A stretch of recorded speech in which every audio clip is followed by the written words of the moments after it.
What does an influential atheist think about the state of the debate about the existence of God? We're here with Jeff Lowder, who I have followed and known his work for probably about 30 years, come to think of it now. And we've engaged online. We had lunch together a few years ago. Today, just wanted to probe into and get his sense, what encourages him, maybe what discourages him about the state of the debate on God today. Jeff, thanks for coming on. Thanks, Sean, for having me. Good to see you. Likewise. I've never asked you this, but just a moment ago before we went live, I said, do you prefer the term skeptic, atheist, naturalist? Tell us what label you prefer, if any, and why.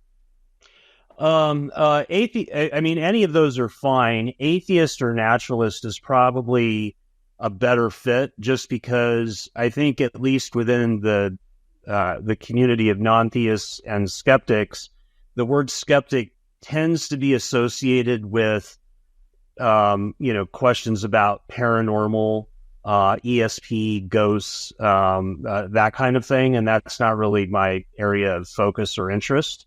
Okay. I do consider myself skeptical of claims, and I try to be equally skeptical of claims made by atheists as I do of theists. But I think atheist or naturalist would be probably a better fit. Fair enough. Now, I first came across your name in the mid-90s when we had this new tool called the internet.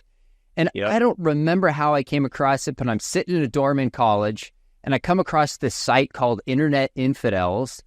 And that really rocked me at that point. I was like, holy cow, here's like some really smart, thoughtful skeptics and atheists that are pushing back on a lot of things, at least until that point in my life, I had somewhat taken for granted. I've always wanted to know the backstory to the internet infidels. Tell us the story. Yeah, so I was actually a student at Seattle Pacific University, which is a Free Methodist university in, as the name implies, Seattle, Washington. And I entered as a agnostic. I didn't hide it. They actually, on the application, asked me to describe my relationship with Jesus, and that was an interesting question to answer in a college application. But I'm not completely sure. I think they might be different than Biola. I think Biola, you need to be a Christian. Seattle Pacific, you don't. So there were obviously the vast majority of people there were Christian, but I remember there was a small but noticeable Muslim group of students there, and then there were a handful of people like me. But anyway, I went there because I wanted to learn more about Christianity from people who actually believed it, and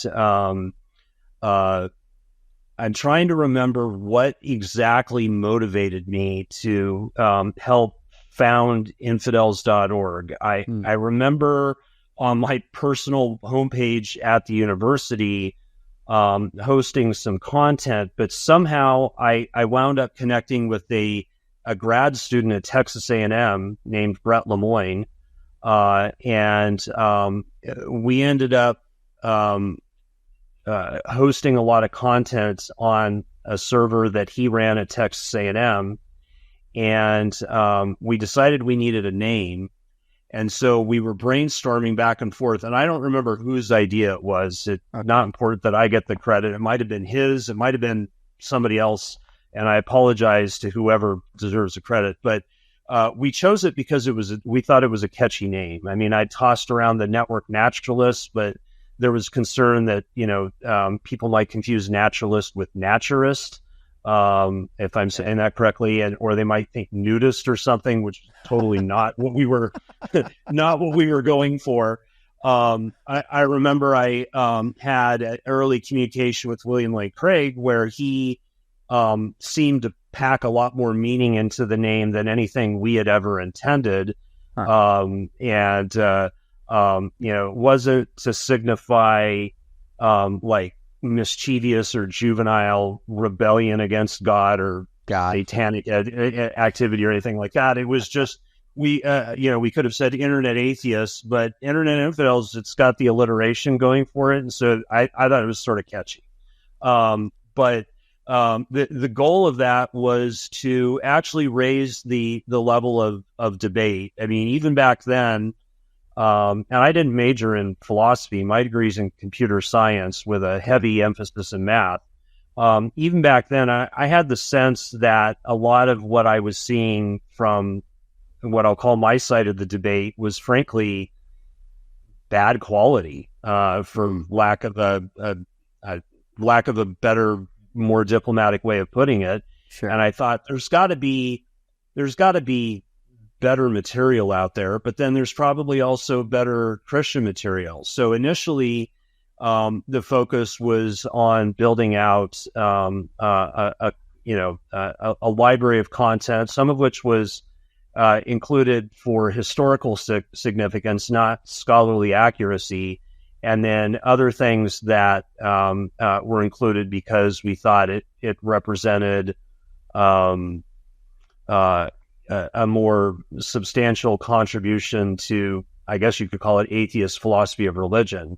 Yeah. And sometimes people would get the two mixed up. So they would assume that just because we hosted content that we endorsed it, and certainly with the historical library that wasn't clear at all. And despite all the disclaimers that we would put, nobody ever read them. We even tried putting them right above. So there were a couple of authors where we just outright yanked their content because I got sick and tired of fielding the complaints. And it's like, dude, I'm just running a library. It doesn't mean I personally agree with every book on the shelf. But I eventually started soliciting Christian contributions. And I remember one of the earliest Christian philosophers to contribute is a guy in a neighboring state to where you live. He's over in Arizona. Victor Repper had collaborated a lot with one of our philosophers, Keith Parsons. Yeah. And I think they were actually roommates in college or seminary. I'm not sure which, but they knew each other. Keith vouched for me. And so I was able to get a couple of Victor's professional essays defending miracles up on our site. And people thought that was, shocking. Like, whoa, why would you do that? And my response was, well, why wouldn't I? I thought we were interested in truth, and, let the cards fall where they may. So anyway, that's kind of how the internet infidels came to be. What did I hope to get out of it? I'm not sure how to answer that. I'm not sure I would have answered it back then. There really wasn't a grand strategy to it. It wasn't like my strategy was to win the hearts of the world for atheism. It was more just, let's raise the level of debate. And that was pretty much it. So if I were to try and speak in Christianese, I didn't view it as evangelism, or apologetics, more as just, I don't want to say intellectual pursuit, although that's part of it, but more just, a means to getting to the truth, I guess. Interesting. Yeah. I that actually gives an amazing backstory. I would almost assume by the title that there's kind of an evangelistic, motif behind it. But hearing the way you describe it and seeing a lot of your stuff now, that backstory makes sense. Now, were you surprised by the influence that it had? I mean, for years, if somebody searched Case for Christ or More Than a Carpenter, like some of your content would be in some of the top responses that people came across. And it was, as far as I know, one of the leading atheist sites. Did that surprise you? No, not really, because, and let me explain why. It's not that I think I'm like the smartest guy in the room or anything, but there just weren't a lot of people on my side of the issue doing that. And I also was fairly well connected with some pretty prominent atheist scholars who I think, gave me a boost. But at that time in my life, I wasn't married, didn't have kids, so I had lots of free time on my hands. I would be one of the first people from a skeptical point of view to take a look at these different books that you're referring to and provide my take. Later on, of course, I got married, started a family. I didn't have that kind of time. And also my interest changed. I think when you came across my content, I would have described myself as, one of my areas of focus being counter apologetics, responding to more historical Christian apologetics. I don't really do that anymore. The last thing that I did related to that was back in 2005, and I've since really focused more on meta-ethics and the existence of God. So, I know that you mentioned The Case for Christ. I know that Lee Strobel has a number of other books. I haven't even frankly read most of them, which I should probably do, because I think at least one or two of them are directly relevant to what my new focus is. But I decided, I don't remember when. It was before you and I met in person and had lunch together, but it was quite a while ago, due to the influence of Paul Draper, who now identifies as an atheist, but for most of the time I knew him, he was an agnostic. He really encourages the concept of philosophical inquiry. And he raises a provocative question about the relationship between philosophical inquiry and apologetics. And if he were on the show right now, he would say that just as there are Christian apologetics, there are atheist apologetics. And I'm sure any atheist listening to this will bristle. So I'll defend him, since he's not here to defend the words I just put in his mouth. But what he would say he means by that is just that he defines atheism as the proposition God does not exist. He defines apologetics, I think, as offering a defense. So there shouldn't be anything too provocative about the idea of defending a proposition, even if the proposition is God does not exist. A lot of self-identified atheists reject that definition of atheism, and that's fine. I concluded that I would rather try to get the Pope to become an Orthodox Jew than try to get self-identified atheists to change their definition of atheism. That's just the epitome of a futile endeavor. So people can define the word however they want. I really don't care, but in the philosophy of religion, most philosophers of religion define the word atheism metaphysically, not psychologically. And so I don't think there's anything radical about the idea that if you do affirm a proposition, that you might have a defense for why you're affirming it. And so anyway, back to the point about Paul, he would say that as a philosopher, the focus should really be engaging in genuine inquiry and taking risks. And there is a sort of risk-taking involved in engaging in genuine philosophical inquiry, because it means more than just, well, I'm going to read the best books or articles from the other side, but actively trying to mount the best case you can come up with for a position you disagree with, which might sound kind of weird. Like, why would I try to create a case for the view that the earth is flat? I can tell you right now, I have no intention of doing that in my lifetime, because I don't consider that a live option. Whereas I do think that, unlike many of my fellow self-identified atheists, I don't think that theism is a delusion. I don't think it's stupid. I don't think that it's crazy.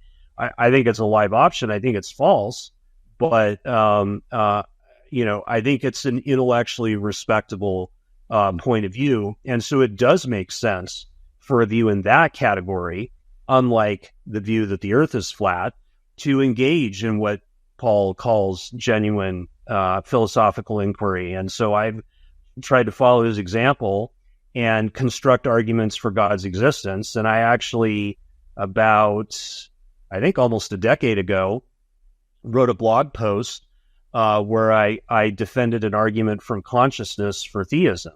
And that wasn't a going through the motions sort of thing where, like, you're a defense attorney, that you're defending a client who's absolutely guilty and you know they're guilty, but you're just kind of there to do a job. I actually believe everything I wrote. I do think that consciousness is evidence for God. I might even go so far as to say it's strong evidence for God. And then as people are listening to me, they might wonder, okay, well, so then why are you an atheist? And the answer is because I think there's other evidence that counts against God's existence. And I happen to think the other evidence outweighs the evidence for God's existence. But when people say there's no evidence for one side or the other, I disagree. I think there is good evidence, and so that's why my focus has really been on engaging and trying to engage anyway in genuine philosophical inquiry. Since I wrote that, I've turned on to morale.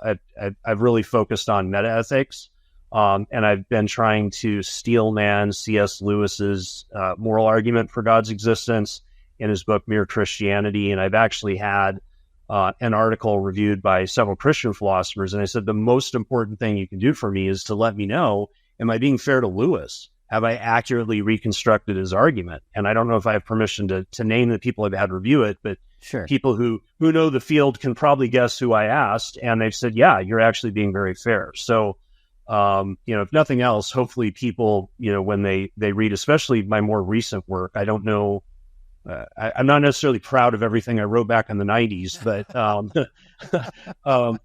hopefully people who read my more recent work would at least say he knows what he's talking about, and he tries to be fair. So I'm not proud of all the things I wrote in the 90s, but I didn't have a blog then. I didn't have a website then. And I'm really glad there's no record of it. So I have a lot of charity for somebody looking back being like, yeah, not sure I stand by that anymore. Yeah. Let me ask you this. There's people on my side and your side that, let's just say, carry themselves in a very different way. You are not angry, you're not defensive, and I'm not saying atheists are any more unique that way than Christians are. You've always struck me as just very charitable and relational and trying to be fair as you see things. Is this a strategy? Is this what your family taught you? Is this your personality? Is this the way you're wired? Why do you engage in the God debate the way that you do? I'm going to make a self-deprecating remark. I think I'm a high-functioning jerk. So in high school, I was the captain of my debate team, and I helped resurrect the program. No pun on the word resurrect. I just realized I'm talking to who I'm talking to.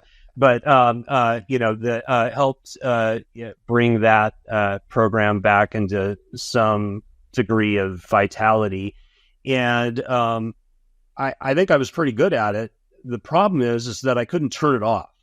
And so I think in terms of the way I'm wired to be argumentative, not motivated by a desire to make people feel dumb or look dumb or anything like that.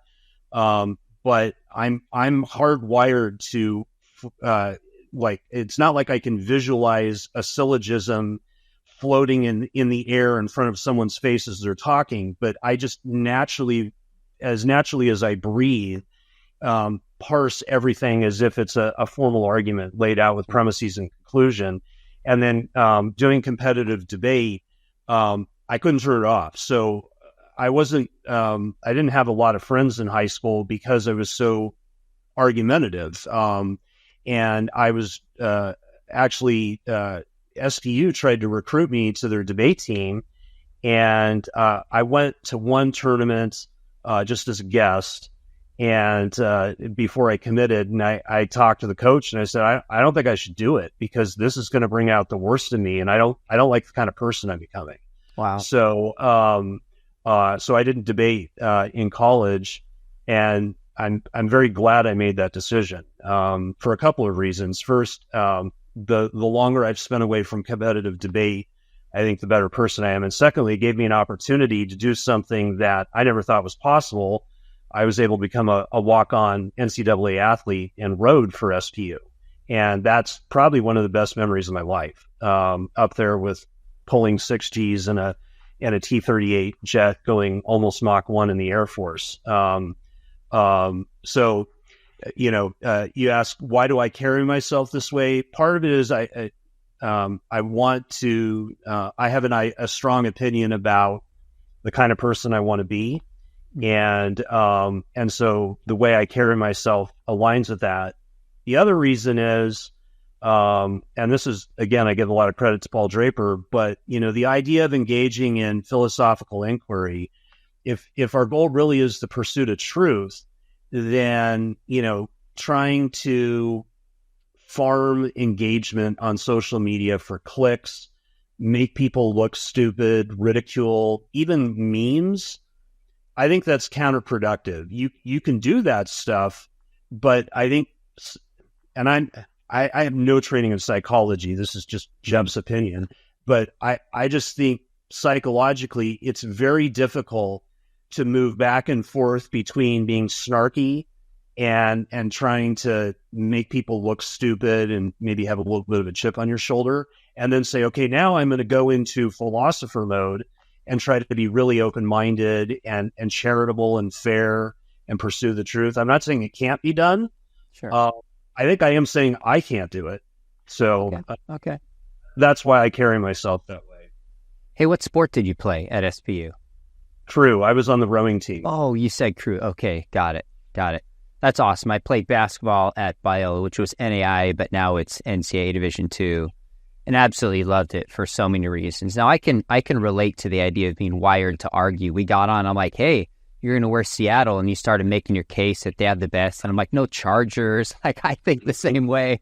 That's how I think and process philosophically. So I love it. You mentioned the resurrection, and I remember I had you stream into my class on the resurrection. I remember having years ago. And it was on the third day, and I couldn't resist making a pun about you appearing on the third day to talk about the resurrection. So I remember that well, which is great. Well, I do appreciate... We didn't have 500 witnesses in the class, so I'm not sure what that means, but, Fair enough. That is a debate and a discussion for another day. I love it. Yeah. Let me ask what you make about this. There's a recent book, not sure if you've read it or not, but it's by Justin Brierley. I'm sure you're familiar with him. Started The Unbelievable Show.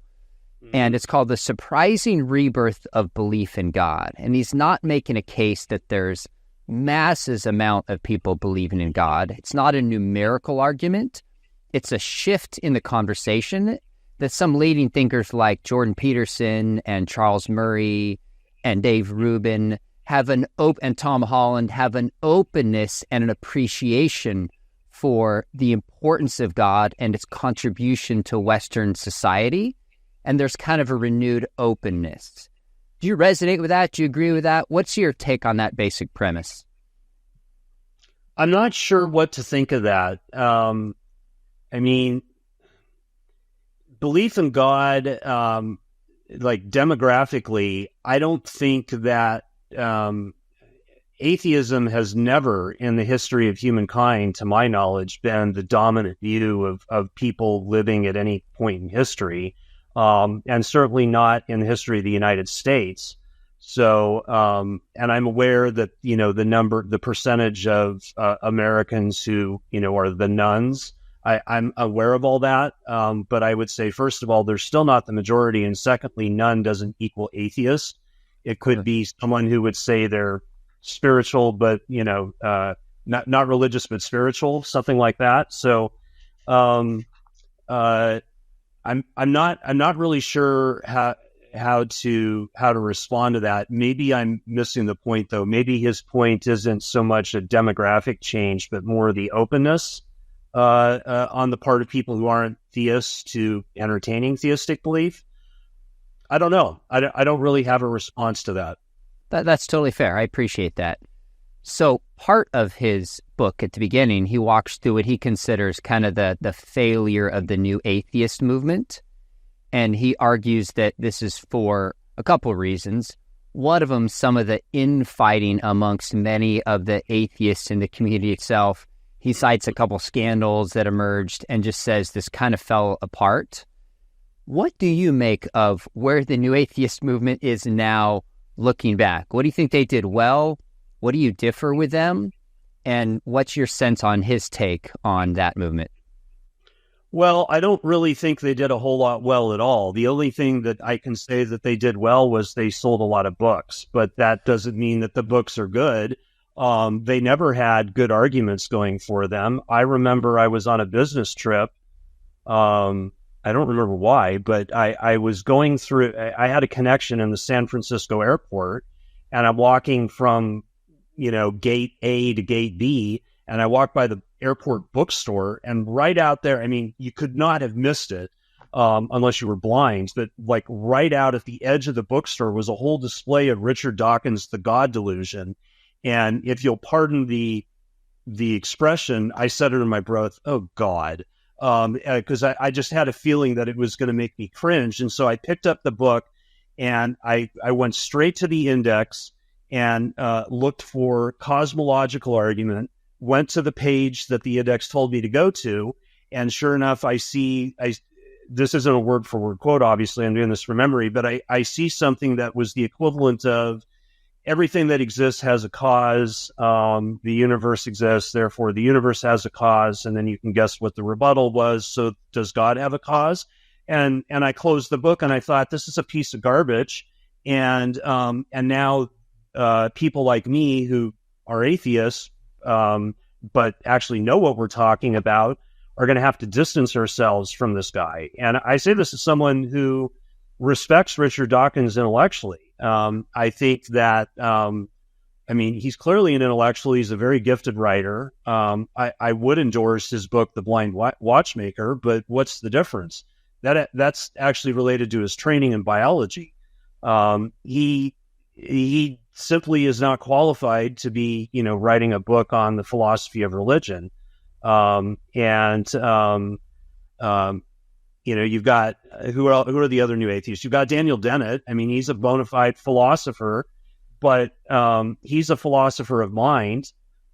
He's not a philosopher of religion. And when I read, I picked up his book, Breaking the Spell. And again, I go to the index and I go straight for, the things that I feel qualified to assess. And I don't remember the details anymore of what I read, but whatever I read, I thought, okay, so, strike two.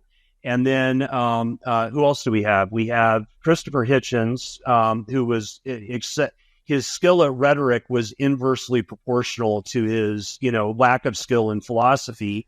And then who's the other one that I'm reading? I think. Yeah, thank you, Sam Harris. So I haven't read his books. Because of the reviews I've read. I actually used reviews as a way to filter or prioritize my reading. And you might be surprised that I actually included that reviews by certain Christian scholars. So based on what I read, I thought I didn't need to read his work. I did watch his debate with William Lane Craig. And, what can I say? He didn't do very well. So, the intellectual substance there was just lacking. That's me being charitable. If I were, I don't know, if I were feeling particularly feisty, I could be a lot more blunt about it, but it's not, it doesn't represent the best of atheistic scholarship. I mean, imagine if you had a group of Christians, you had four Christians, and four of them were three of the four were in the academy.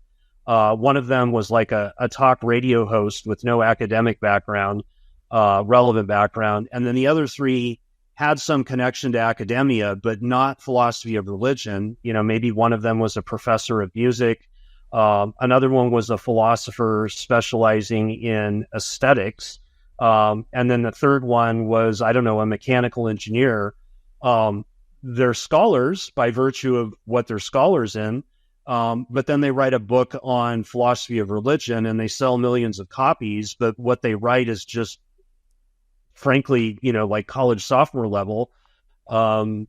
That's kind of how I feel with the new atheists. So, okay. A lot of atheists will say, yeah, but that's how I got introduced to atheism. And I'm like, well, then you got a bad introduction, because you can do a lot better than that. So unfortunately, they dominate the conversation.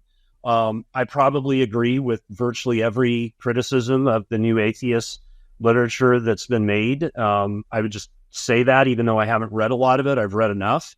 And certainly among atheist philosophers of religion, you've got even people who aren't philosophers of religion that are on the edge, like Michael Ruse has publicly distanced himself from their work. There's just a lot of cringeworthy argumentation that makes me embarrassed. So probably more info than you wanted, but I hope it was at least entertaining. That was great. You said something about being frank. I think that was sufficiently frank and clear exactly where you stand. So that was fascinating. Now, I just remembered one of the things that triggered Justin Brierley in his book, The Surprising Rebirth of Belief in God, was he reached out to Peter Boghossian, who had written the Manual for Creating Atheists. And Boghossian's response was kind of, I'm moving on from that debate and is more concerned with wokeness. Now, he might not have used that term, and I realize that's a loaded term. Sure. But you had people like Peter and Bill Maher and even Sam Harris pushing back against some of these ideas, which makes strange bedfellows with many people on the right. I think if you and I went back 10 or 20 years ago, we would not have seen that kind of dynamic developing. I'm curious what you make of that dynamic. How concerned are you about some of those elements at play in our culture?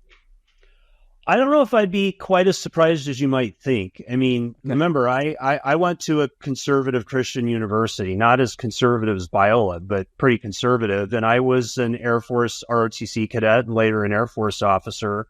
And if people would meet me on the street and talk to me, not about philosophy or atheism, the way I come across, the way I dress, people assume that I'm like a right-wing Republican evangelical Christian, maybe not MAGA, but so where I'm going with this is when I first started, I guess, getting established within the atheist movement, such as it is, I became known to the Center for Inquiry in Buffalo, New York, and one of the influential people there went out of their way to make sure that I was comfortable at a conference I attended because there was a lot of left-leaning stuff. I couldn't even tell you what it was about. It was so long ago, I don't remember. But, back then I said, I'm not a Republican, but I'm pretty conservative socially. And it was very important to them to make a point of saying that, you can be an atheist conservative or an atheist liberal. You can be on the right or the left. You could be Marxist or Republican and be an atheist or even a secular humanist. And so from that perspective, I'm not totally surprised. It's definitely true that at least among, public atheist intellectuals, the majority of them are on the left side of the political spectrum, but there's a non-trivial number of those who are on the right or in the middle. I would describe myself as center, maybe a little center right, but I'm not totally surprised. The other thing is that unlike theism, especially Christian theism, where you have a concept of salvation at play and that sort of thing, there isn't the intrinsic motivational structure in atheism to, spend all of your time focused on that. So the idea that someone like Peter Boghossian would say, I'm moving on, that makes total sense. I wouldn't quite say that I've moved on, but really the bulk of my time spent thinking about the philosophy of religion is really motivated by metaethics. I spend most of my time thinking about metaethics, and when I engage in philosophy of religion, it's mainly at the intersection of metaethics and the philosophy of religion. So things like the moral argument: can you have objective moral values and duties with or without God? So I'm not totally surprised, and it definitely does create a little bit of a rift because you've got people like I'm forgetting his name, PZ Phillips. Is it? Sorry, PZ Myers. Sorry, PZ Myers, if you're listening to this. Who will say that I think he was one of the people involved with the Atheism Plus short-lived movement. and he would classify me as a dictionary atheist. And I plead guilty as charged. I think that, words have meanings, and to be an atheist, metaphysically, just means you're someone who affirms the proposition God does not exist. It does not carry with it any political platform whatsoever. So you can consistently be atheist and a leftist, or you could be an atheist and, be part of MAGA or anywhere in the middle. There are a number of people on the left who take issue with that. And I just sort of shrug my shoulders. I don't really spend any time at all arguing the issue. I frankly don't see the point, but that's how I come down on that. So that makes sense. Where are you in terms of your atheism in, say, the mid-90s, or maybe agnosticism at that point? 30 years later, which is kind of amazing. You started Internet Infidels around the mid-90s, right? 94, 95? Okay, yep. That sounds right. Are you as confident in your atheism? Are you more confident? Less so? How would you assess where you're at and why?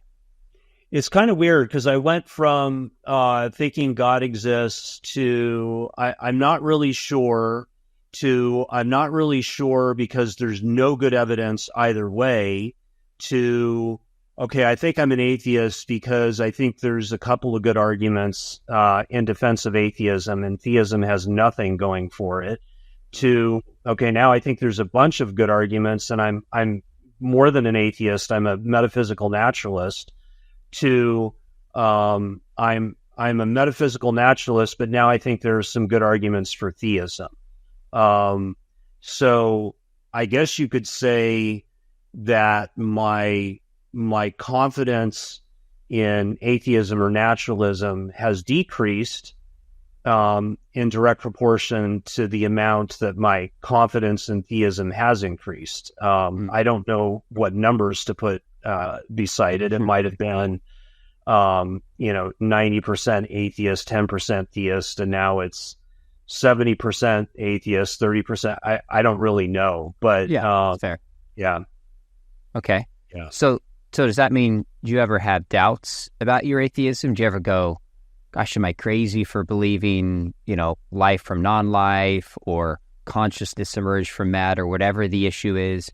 Do you ever have doubts, and does that bother you? Or is it just like, oh, these doubts make me drive and think more, but aren't really kind of an existential kind of doubt?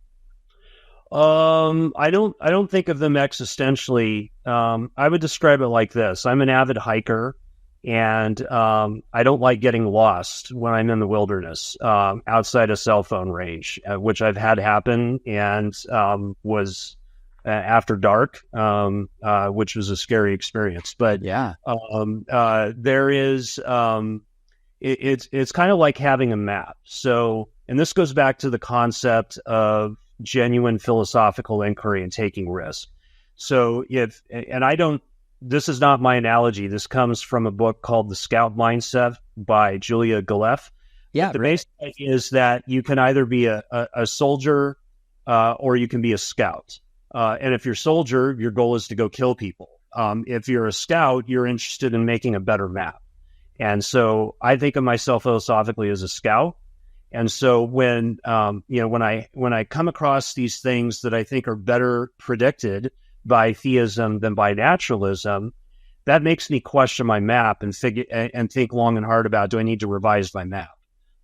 Which is a very different experience than what a soldier would have, which would be, it's an existential threat. I mean, even the wording, right? The whole name, existential threat, suggests more of a soldier mindset. A scout mindset is, oh, that's interesting. I didn't have that route on my map. I didn't know there was a trail over there, or I didn't know there was a boulder blocking the trail. How am I going to navigate around it or whatever? That's how it shows up for me. So, I never affirmed materialism, but now I'm really, really confident that materialism is false, where materialism is defined as, what's that Carl Sagan quote? The universe is all that ever was, is, or will be. That's a very poetic description of materialism. It denies not only the supernatural, but abstract objects. there is no good argument for materialism, and I've looked.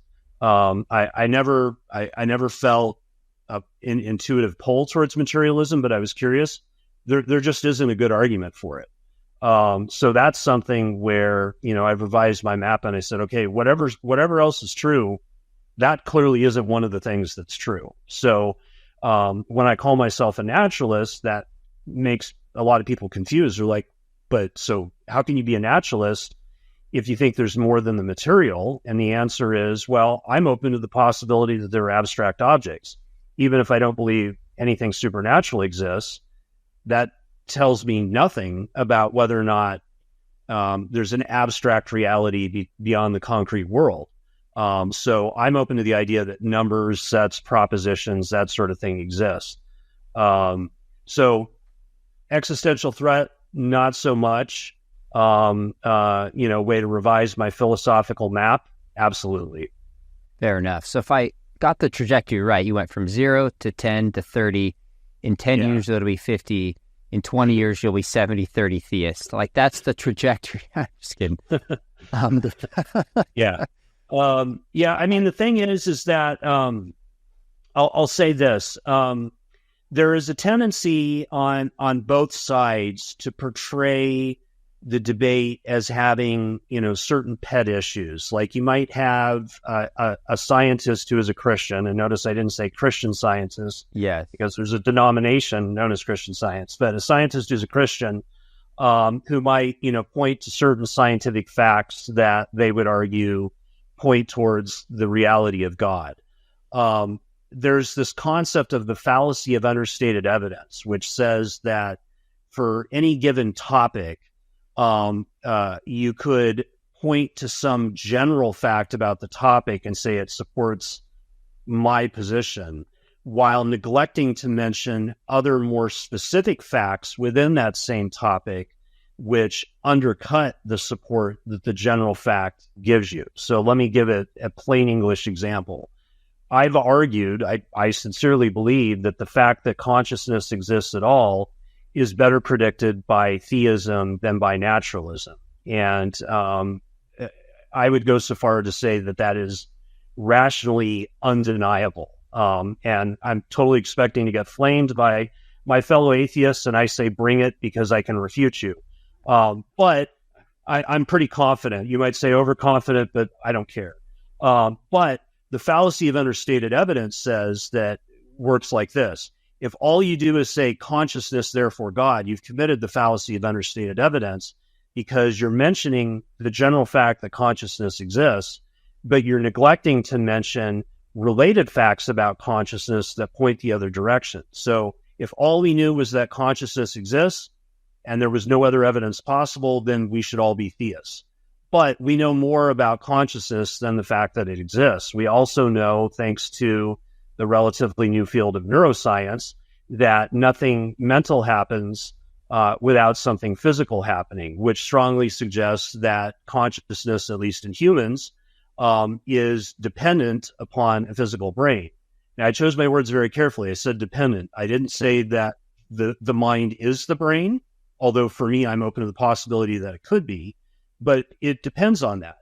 Given that consciousness exists, the fact that in humans it's dependent upon a physical brain is better predicted by naturalism than by theism. So if all you do is mention consciousness, you're committing the fallacy of understated evidence. But if you state both pieces of evidence, consciousness and mind-brain dependence, now you've fully stated the evidence, and it's not obvious which one, just in that category, which one comes out ahead. A lot of people that I respect would say, well, clearly consciousness outweighs the evidence of mind-brain dependence. At least 20 years ago, Paul Draper would say that. I don't know where he stands today. Other people would say that mind-brain dependence outweighs the evidence of consciousness. And then there's people like me who have no idea how to weigh the two. So somehow that, I think, needs to be factored into people's thinking as well. And I could give lots of other examples. Pretty much everything that there is in natural theology, I could show a pattern of a general fact and a more specific fact. And that would also apply to natural atheology as well. So, like there's an argument from the hostility of the universe to life. I think that is better predicted by naturalism than by theism. But if that were the only fact I mentioned, that would be committing the fallacy of understated evidence, because it would be ignoring the other fact that that the universe is life permitting, and not just life permitting, but more importantly that the universe has the history of the universe includes the evolution of conscious beings, and so right. And so again, when you try to weigh these two pieces of evidence, I don't know how to do that. Yeah, that's fair. Yeah. So you discussed this and made this case in your debate with Frank Turek. So if people want to see you make your case, Frank pushed back, I'll point towards that debate, which I think maybe in 2 hours covered more broad ground in any debate that I think I've ever seen, just for the record. But people can check that out. Interestingly enough, I interviewed an atheist, Coleman Hughes, who's a libertarian, young guy, Ivy League trained. And I asked him, is there anything about the universe that gives you pause about your atheism? And he mentioned consciousness, interestingly enough. So I've heard that on a few occasions. Let's shift gears. What would you do, Jeff, if your son or daughter came up to you and said, I was watching this William Lane Craig debate, and it makes a lot of sense. I'm a Christian. Okay. That's it? Just, okay. Yeah, I mean, I'd be, again, I think for the benefit of your predominantly Christian audience, it's different, I think, psychologically being an atheist than a Christian. If you're a Christian who believes in, the exclusivity of salvation through Christ, if someone's, not a Christian, then you're worried about their salvation. And so if I would just imagine if you're a Christian father or mother and your child comes to you and says, I listened to whoever and now I'm not a Christian anymore, I would imagine that would create a sense of dread and probably horror. Whereas if you're an atheist, when you die, it's lights out. So if you find out that your child became a Christian, I don't have a sense of dread, horror, disgust that they're going to burn for eternity. So it's different. I obviously would disagree, and I'd be interested, but I wouldn't try to argue them out of it. I'm more interested in how they got to their belief or lack of belief than what their belief or lack of belief is. So if they made a pardon the expression, good faith attempt to, investigate both sides, and then they're ready to say, this is my conclusion, I can't really ask for more than that. That's fair enough. I think you're right that there's a different result as the stake of that belief. But there are a number of atheists, such as the New Atheist movement and others, that feel like Christian beliefs are damaging society and harming people, etc. Seems like you wouldn't land in that camp as a whole. No, not necessarily. There's a lot of caveats. There's being a Christian and then there's being a Christian. So merely, right? So saying, I agree. It's like, if someone were to say, I think that, I think Jesus did rise from the dead and I got baptized. Okay. That tells me nothing about what kind of citizen you're going to be. That tells me nothing about what you're going to do for the environment, what you're going to do about crime, civil liberties. If someone said, I think Jesus rose from the dead, I got baptized, I joined a church, and, I'm going to espouse a set of political beliefs that I personally disagree with, well, then my concern is not the fact that they became a Christian. My concern is with their politics. I imagine that a fair number of my fellow atheists will say, Lowder's being naive. I don't think so. There are, at least from what I can tell, the majority of people who are outspoken about their faith and politics are on the right, but not all of them are. There are a number of people who are Christian, outspoken about their politics, and are on the left. So that's why I go back to, okay, the fact that they're a Christian, I mean, that tells me something philosophically, but I don't make assumptions about them politically. And in terms of what would make me worried about, is it damaging to society? I'm more worried about their politics than their religion. Yeah, that's totally fair. Yeah. Do you think you and I share common ground? And if so, what do you think it might be? I'm sure we do. First of all, we both agree that the best NFL fan merchandise has a shade of the color blue. We've established that. You are under the delusion that it's San Diego Chargers light blue, whereas I, bask in righteousness with the dark blue of the Seattle Seahawks in my sweatshirt that I'm wearing. To be more serious, we both believe that truth is objective, not relative, which some people might roll their eyes at, but it's pretty foundational. I have a hard time even making sense of the idea that truth is relative, because I think it's at the very least, a self-defeating, if not a self-refuting claim. Is the proposition, all truth is relative, is that statement true? And if so, is it true relatively or objectively? So I think we agree on that. We agree that Jesus existed as a real person. I think that I trust, I haven't asked you this directly, but I think we agree that, you should follow the evidence where it leads. We do disagree on where the evidence leads, but I don't have any reason to believe that you think that someone should believe in spite of the evidence. So I think those are some pretty important things that we agree on. That was a really good answer, by the way. And just so people know, I didn't prep you with any of these questions. I just told you we're not having a debate this time, and I just want to know what you think about a raise. So that was a range of issues. So I think that was really, really thoughtful in terms of your response. So you mentioned earlier, you said as an atheist, it's lights out. Obviously, life does not continue after the grave. A colleague of mine, Clay Jones, has written a book called Immortality, and he makes the argument that it's really the fact that we are mortal that is one of the driving forces of all of philosophy throughout history. And agree or not, he goes back and just kind of makes this case. That point aside, how much do you think about that as an atheist with lights out? Does that bother you?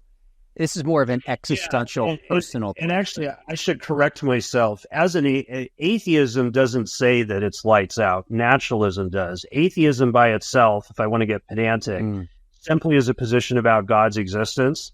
It's possible that God with a capital G doesn't exist, that there is some sort of an afterlife. I think that's a weird view, but it's at least a logical possibility. So what I should say is that as an atheist and naturalist, it's lights out. And does that bother me? Yeah. There are atheists who say that it doesn't bother them. And, I'm not in their head. I'm not a mind reader. So I'm going to take them at their word. But for me, I would like to live more than the whatever I'm going to get, 60 to 100 years. So that does bother me. Yeah, that's totally fair. And just for my audience watching, thinking, how could atheism have an afterlife? I presume you mean maybe if you're an atheist, you're not committed to materialism. There's some kind of soul or mind that emerged in some fashion, and maybe we upload it in a transhumanist kind of fashion, and there's a life that continues. Like, that's one logical possibility. So that nuance, would you agree with that, or are you thinking of something? Yeah, it could be transhumanism, or it could just be old-fashioned dualism, right? Dualism actually is compatible with atheism. It could be that there's no God, but there is immaterial mental substances that persist after death.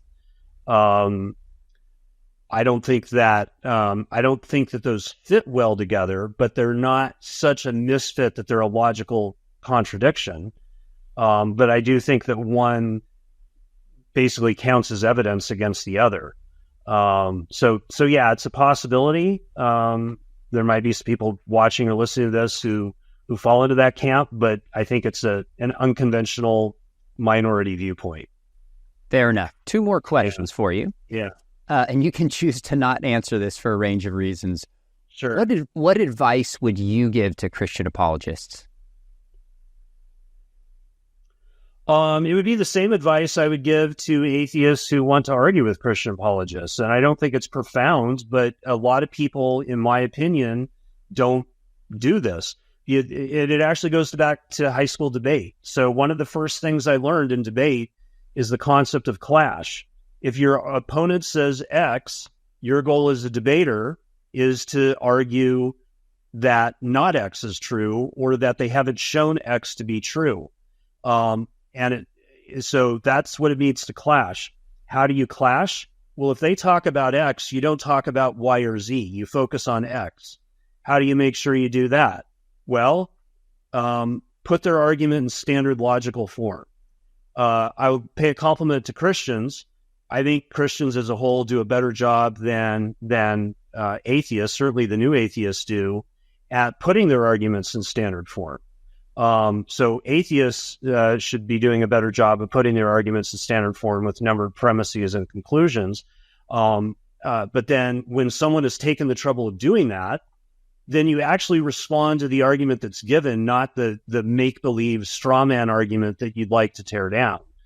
So, for example, Daniel Dennett, when he tries to dismiss all cosmological arguments as claiming that everything has a cause, so then God must have a cause.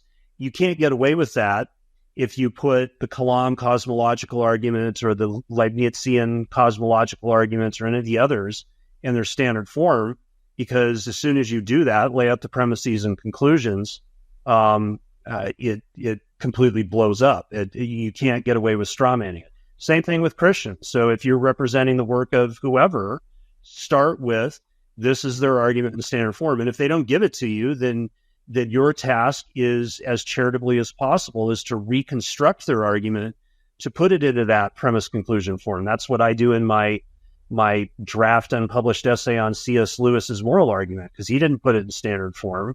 And so a large part of that project is just figuring out what's the most charitable steelman way of representing his moral argument for God's existence. Good word. Last question. Is there anything I should have asked you that you wanted to share in terms of the God debate, your story, kind of the way this conversation is taking place? Anything I should have asked you?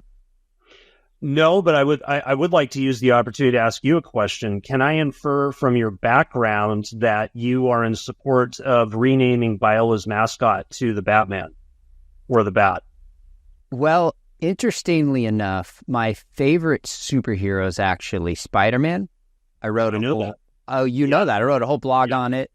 This was a gift to me from a friend. I was speaking in the Philippines, and it perfectly mirrored that. And I do kind of love Batman.